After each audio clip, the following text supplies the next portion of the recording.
नमस्कार। आज हम डिस्कस करेंगे HPSSC का प्रीवियस पेपर। जो HPSSC का प्रीवियस पेपर है इसका आज हम हिस्ट्री का सेक्शन जो है वो डिस्कस करेंगे और डिटेल से डिस्कस करेंगे ताकि आपको जो है आपके आने वाले एग्जाम में हेल्प मिल सके, जैसे कि पहले भी मिलती रही। तो अभी हम स्टार्ट करेंगे क्वेश्चन नंबर 171 से। 171 क्वेश्चन में पूछते हैं, the Buddhist monk who spread Buddhism in Tibet was. तो बोलते हैं तिब्बत में बौद्ध धर्म का प्रसार करने वाले बौद्ध मठवासी कौन थे। तो ऐसे मंक जिन्होंने तिब्बत में जाकर जो था वो बौद्ध धर्म का प्रचार प्रसार किया था वो थे पद्म संभवा। ऑप्शन बी डी जो है वो सही आंसर है। पद्म संभव का नाम आपने याद रखना है। इनको हिमाचल के मंडी के साथ भी जो है वो जोड़ा जाता है। इन्होंने जो था वो तिब्बत में जाकर बौद्ध धर्म का प्रचार और प्रसार किया था। अगर आप डेली वीडियोस देखते हैं तो आपको ध्यान होगा कि कुछ दिन पहले ही हमने क्या पढ़ा था कि मंडी को जो है वो निम्नलिखित में से किसके साथ जोड़ा जाता है। तो वहाँ पर अलग अलग ऑप्शंस दी गई थी और उस क्वेश्चन का सही आंसर क्या था, पद्म संभव। ये दो क्वेश्चन पद्म संभव के बारे में बने। एक तो इन्होंने बुद्धिज्म को जो था वो तिब्बत में जाकर इसका प्रचार प्रसार किया था। दूसरा क्वेश्चन मंडी के रिवाल्सर के साथ ये जोड़े जाते हैं। अगला क्वेश्चन देखिए, बोलते हैं saint Thomas is said to have come to India to propagate Christianity during the reign of. तो कहा जाता है कि किसके शासनकाल के दौरान जो था वो ईसाई धर्म का प्रचार प्रसार करने के लिए संत थॉमस जो था वो भारत आया था। तो संत थॉमस जो था ये ईसाई धर्म का प्रचार और प्रसार करने के लिए भारत आया था। किसके कार्यकाल के दौरान आया था, ये आया था प्राथियन के कार्यकाल के दौरान। ऑप्शन बी सही आंसर है। कहीं पर इनको प्राथियन कहा गया है, कहीं पर इनको प्राथियाई कहा गया है, कहीं पर इनको पहलव भी कहा गया है।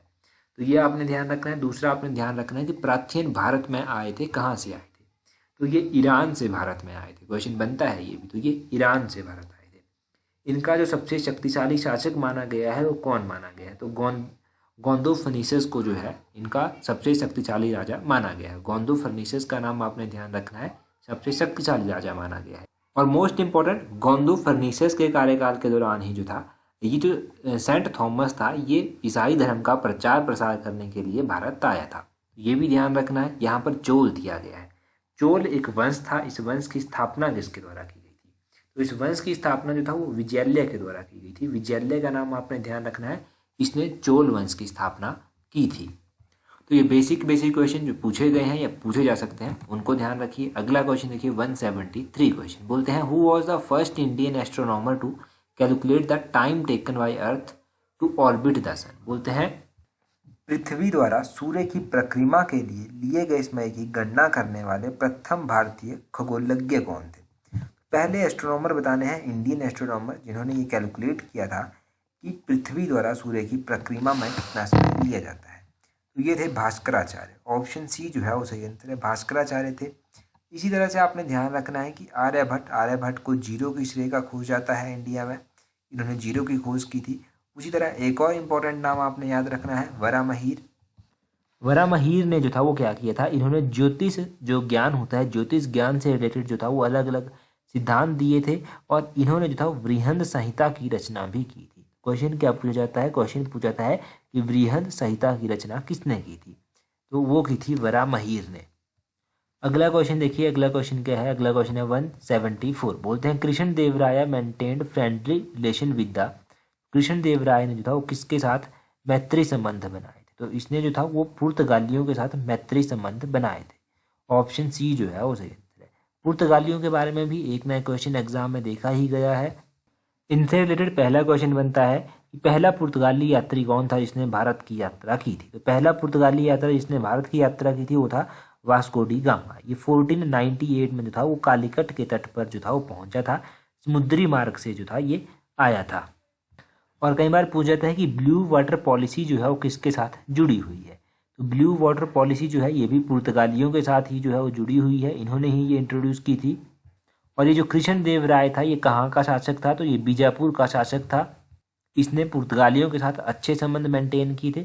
पुर्तगालियों ने जो था वो भारत में तंबाकू भी जो था वो इंट्रोड्यूस किया था, तंबाकू की खेती आप कह सकते हैं या फिर, और प्रिंटिंग प्रेस की शुरुआत भी जो था वो इन्होंने यहाँ पर की थी। पुर्तगालियों के बाद डच आए थे, डच के बाद ब्रिटिश आए थे, डेन आए थे, फ्रांसीस आए थे। तो इस तरह से बाद में चलकर सिनेरियो चलता रहा, परंतु सबसे पहले पुर्तगाली ही आए थे। वास्को डी गामा यहाँ पर आकर पहुंचा था समुद्री मार्ग से। नेक्स्ट क्वेश्चन देखिए 175 नंबर क्वेश्चन, बोलते हैं Birbal was an advisor in the court of. तो बिरबल किसके दरबार में जो था वो सलाहकार था। देखो बिरबल एडवाइजर था अकबर के दरबार में। ऑप्शन बी सही आंसर है। अकबर बीरबल की कहानियाँ आपने सुनी होंगी, कहानियाँ आपने पढ़ी भी होंगी किताबों में, यहाँ से आप इजीली टिक कर सकते थे।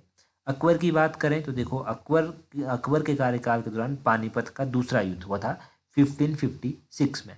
अकबर का जो संरक्षक था वो था बेरम खां। बेरम खां जो था, इसी के नेतृत्व में जो था वो पानीपत का दूसरा युद्ध भी लड़ा गया था। और अकबर ने दीन इलाही की स्थापना करवाई थी 1582 में, जहाँ पर हर धर्मों को जो था वो बराबर का महत्व जो था वो दिया जाता था, या फिर आप कह सकते हैं कि सभी धर्मों के बीच में जो था वो सामंजस्य स्थापित करने के लिए अकबर ने दीन इलाही की स्थापना की थी। अकबर ने इमदाद खाने की स्थापना भी जो था वो करवाई थी। इमदाद खाने की स्थापना करवाई गई थी ताकि सभी धर्मों के लोगों को जो था वहाँ पर आमंत्रित किया जा सके। स्टार्टिंग में तो इसमें इस्लाम धर्मोपदेश होते थे, परंतु बाद में चलकर एक धर्म संसद ये बन गया था, सभी धर्मों के विद्वानों को यहाँ पर बुलवाया जाता था। अकबर के कार्यकाल के दौरान नवरत्न हुआ करते थे। ये कौन कौन थे? अबुल फजल थे, फेजी थे, तानसेन थे, बीरबल थे, टोडरमल थे, राजा मानसिंह थे, अब्दुल रहीम खान खाना थे, मुल्ला दो प्याजा थे, हकीम हुमायूं थे। तो ये सारे नवरत्न भी आपने ध्यान रखने हैं, अकबर के कार्यकाल के दौरान थे। 176 देखिए, बोलते हैं which Sufi's dargah is at Ajmer. तो किस सूफी की दरगाह जो है वो अजमेर में है। अगर हम सूफी दरगाह की बात करें जो अजमेर में स्थित है तो वो कौन सी है?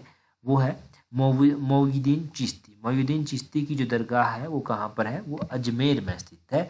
इसका ऑप्शन सी जो है वो सही आंसर है। अगर आप मोइनुद्दीन चिश्ती की बात करेंगे तो मोइनुद्दीन चिश्ती जो था वो मोहम्मद गौरी की सेना के साथ जो था वो भारत आया था। अब ये मोहम्मद गौरी की सेना के साथ भारत आया था तो इसी ने चिश्तिया परंपरा की नींव भी जो था वो यहाँ पर आकर डाली थी। और मोइनुद्दीन चिश्ती की ये जो अजमेर में दरगाह है तो आपने याद रखना है कि मोइनुद्दीन चिश्ती ने अजमेर में अपना निवास स्थान बनाया था। इनकी समाधि जो है वो भी अजमेर में ही है, वो भी ध्यान रखना है। तो ये आपने मोइनुद्दीन चिश्ती के बारे में जान लिया। इनका पूरा नाम ख्वाजा मोइनुद्दीन चिश्ती था। इनके बारे में अगर पूछा जाए तो आप शायद जान सकते हैं, थोड़ा सा आंसर कर सकते हैं। आगे बोलते हैं do or die slogan was given by. करो या मरो का नारा जो था वो किसने दिया था? देखो, करो या मरो का नारा ये बहुत बार आपने किताबों में भी पढ़ा है। करो या मरो का नारा दिया गया था, ये लास्ट में दिया गया था महात्मा गांधी के द्वारा। ऑप्शन डी सही आंसर। जब महात्मा गांधी जी को पता चला था या फिर रियलाइज हुआ था, आप कह सकते हैं कि आज़ादी ऐसे मिलने वाली नहीं है, तो उन्होंने ये नारा दिया था, करो या मरो का नारा। देखो 1942 में जब भारत छोड़ो आंदोलन चला था तो उस दौरान महात्मा गांधी जी एक ऐतिहासिक सभा को संबोधित कर रहे थे। उस सभा को जब वो संबोधित कर रहे थे तो उस टाइम उन्होंने एक नारा दिया था। उन्होंने लोगों से कहा था कि मैं तुम्हें एक मंत्र देता हूँ। मंत्र क्या है? मंत्र है करो या मरो। अब इसका मतलब क्या था? इसका मतलब ये था कि देश के लिए या तो तुम कुछ करो या फिर लड़ाई करो या फिर अपनी जान दे दो लड़ते लड़ते। तो ये इसका मतलब था। और नेताजी सुभाष चंद्र बोस ने भी जो था वो इसी तरह एक नारा दिया था। वो क्या नारा था? वो था तुम मुझे आज़ादी दो, तुम मुझे खून दो, मैं तुम्हें आज़ादी दूंगा। ये भी पूछा जाता है क्वेश्चन एग्जाम में कि तुम मुझे खून दो, मैं तुम्हें आज़ादी दूंगा नारा किसने दिया था? सुभाष चंद्र बोस ने दिया था। देखो, इससे पहले 1942 में आपने ध्यान रखना है कि क्रिप्स मिशन जो था वो भारत आया था और CR फार्मूला जो था वो 1944 में आया था। और आपने ध्यान रखना है कि अगस्त प्रस्ताव जो था वो 1940 का प्रस्ताव है, 1940 का ये प्रस्ताव है। और कैबिनेट मिशन कब आया था ये आप कमेंट करके जल्दी से बता दीजिए कैबिनेट मिशन के बारे में कि ये कब आया था। नेक्स्ट क्वेश्चन देखिए 178 नंबर क्वेश्चन। बोलते हैं who founded the All India Depressed Classes Federation in 1920। तो बोलते हैं 1920 में अखिल भारतीय दलित वर्ग संघ की स्थापना किसने की थी? ये जो all India Depressed Classes federation था इसकी स्थापना किसके द्वारा की गई थी? इसकी स्थापना की गई थी डॉक्टर BR अम्बेडकर जी के द्वारा। ऑप्शन डी जो है वो सही आंसर है। डॉक्टर BR अम्बेडकर ने इसकी स्थापना की थी all India Depressed Classes federation. और कब की थी? 1920 में जो था वो इसकी स्थापना की गई थी। डॉक्टर BR अम्बेडकर का पता है आपको कि इन्होंने दलितों के लिए बहुत काम किया था। डॉक्टर BR अम्बेडकर ने जो था वो बहिष्कृत हितकारिणी सभा की स्थापना भी जो था वो की थी। डॉक्टर BR अम्बेडकर ने जो था वो बौद्ध धर्म को अपनाया था और इन्होंने चुनौती भी दी थी जाति प्रथा को। तो जाति प्रथा के ये बिल्कुल खिलाफ थे, इसीलिए इन्होंने बौद्ध धर्म को अपनाया और जाति प्रथा को चुनौती दी। और जब ड्राफ्टिंग कमेटी बनाई गई थी तो उसके चेयरमैन कौन थे? तो डॉक्टर BR अम्बेडकर जो था उसे ड्राफ्टिंग कमेटी के चेयरमैन थे। देखो, नेहरू के साथ इनके मतभेद थोड़े ज़रूर रहे हैं, परंतु फिर भी एक अच्छी बात क्या है कि नेहरू के साथ इनके मतभेद होने के बावजूद भी जो था वो नेहरू के द्वारा ही इन्हें ड्राफ्टिंग कमेटी का चेयरमैन बनाया गया था। तो ये उस टाइम की राजनीति में जो था वो एक अलग बात होती थी कि इंटेलिजेंसी जब होती थी आप में तो आपको प्रायोरिटी ज़रूर मिलती थी। तो ये इनकी इंटेलिजेंसी थी B.R. अम्बेडकर की। और इन 1947 में जब पहली कैबिनेट बनी थी तो ये मिनिस्टर भी बने थे, लॉ मिनिस्टर जो था इनको बनाया गया था। ये ध्यान रखिए इनके बारे में। अगला क्वेश्चन देखिए, अगले क्वेश्चन में क्या कहते हैं। अगले क्वेश्चन में कहते हैं which was a popular slogan of French revolution. तो ये जो फ्रेंच क्रांति थी, फ्रांसीसी क्रांति थी, इसका लोकप्रिय नारा क्या था। तो फ्रेंच रेवोल्यूशन का जो पॉपुलर नारा था वो था लिबर्टी, इक्वलिटी और फ्रेटर्निटी, यानी कि स्वतंत्रता, समानता और भ्रातृत्व। ऑप्शन बी जो है इसका सही आंसर है। लिबर्टी, इक्वलिटी और फ्रेटर्निटी आपने ध्यान रखना है, फ्रेंच रेवोल्यूशन का इंपॉर्टेंट स्लोगन था, पॉपुलर स्लोगन था। तो यहाँ से आप इतना ही याद रखिए, ज़्यादा याद नहीं रखना है, बस फ्रेंच रेवोल्यूशन के बारे में इसका स्लोगन याद रख लीजिए। अभी हम हिंदी इंग्लिश के कुछ इंपॉर्टेंट क्वेश्चन भी देखेंगे। उससे पहले आपके लिए एक रीजनिंग का क्वेश्चन है, 162 क्वेश्चन नंबर। इस क्वेश्चन को जल्दी से वीडियो को थोड़ी देर रोक के सॉल्व कीजिए और कमेंट करके अपना आंसर बताइए। आंसर मैं आपको चाहे टेलीग्राम पर भी ज़रूर बताऊंगा। क्वेश्चन को आराम से पढ़िए, सॉल्व कीजिए, ब्रेन स्टॉर्मिंग आपकी यहाँ से हो जाएगी। और तैयारी कर रहे हैं अगर HPSSC क्लर्क सेक्रेटरीट की, तो टेस्ट सीरीज का लिंक मैंने नीचे कमेंट बॉक्स में दे दिया है, डिस्क्रिप्शन बॉक्स में दे दिया है, वहाँ से अवेल कर सकते हैं।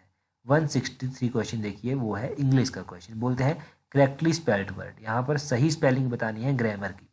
ग्रामर की सही स्पेलिंग होती है GRAMMAR। ऑप्शन सी जो है वो सही आंसर है। GRAMMAR जो है इसकी स्पेलिंग होती है सही। एंटोनियम बताना है डियर का, यानी कि डियर का अपोजिट मीनिंग आपको बताना है।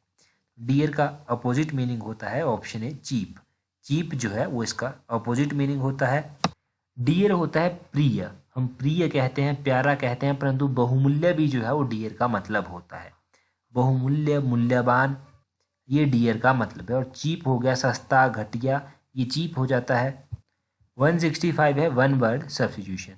आगे बोलते हैं क्या है ये, रूम विद टॉयलेट फैसिलिटी। जो रूम विद टॉयलेट फैसिलिटी होता है उसको क्या कहते हैं, उसके लिए जो एक शब्द इस्तेमाल किया जाता है वो होता है लेबोरेटरी।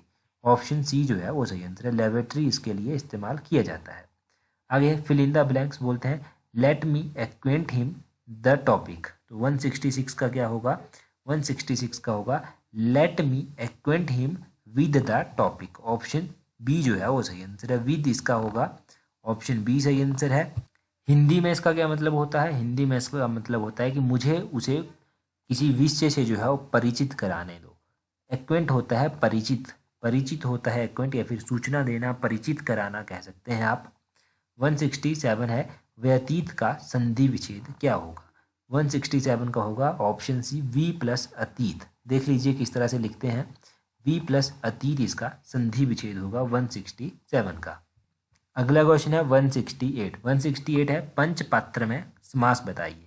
पंचपात्र में कौन सा समास होगा, इसमें द्विगु समास होगा, जो कि ऑप्शन में दिया ही नहीं गया है और फाइनल आंसर की के अकॉर्डिंग इस क्वेश्चन को स्क्रैप कर दिया गया है।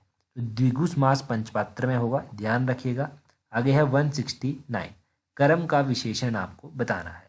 169 कर्म का विशेषण क्या होता है, कर्मठ जो है वो इसका विशेषण होता है। बहुत बार पूछा गया है एग्जाम में कर्म का विशेषण। कर्मठ ऑप्शन ए जो है इसका विशेषण होता है। और रीजनिंग का क्वेश्चन आपने देख ही लिया है, जिसका आंसर आपको कमेंट करके बताना है। टेलीग्राम का भी देख लीजिए। टेलीग्राम पर ज्वाइन करने के लिए अपने टेलीग्राम से सर्च करना है इस तरह से @allexam31। आपको हमारा टेलीग्राम चैनल जो है वो मिल जाएगा। 21,300 से अधिक लोग जुड़ चुके हैं, तो आप भी जुड़ जाइए अगर अभी तक नहीं जुड़े हैं। आने वाले हर एक इम्पॉर्टेंट एग्जाम की इम्पॉर्टेंट नोटिफिकेशंस, PDF, हर चीज़ आपको टेलीग्राम पर प्रोवाइड करवा दी जाती। और बात अगर टेस्ट सीरीज़ की करें तो टेस्ट सीरीज़ का लिंक आपको टेलीग्राम पर कमेंट बॉक्स में, डिस्क्रिप्शन बॉक्स में मिल जाएगा। टेस्ट सीरीज़ में आपको टोटल 10 टेस्ट मिलेंगे, जो पूरे 200 क्वेश्चंस के होंगे हर एक में।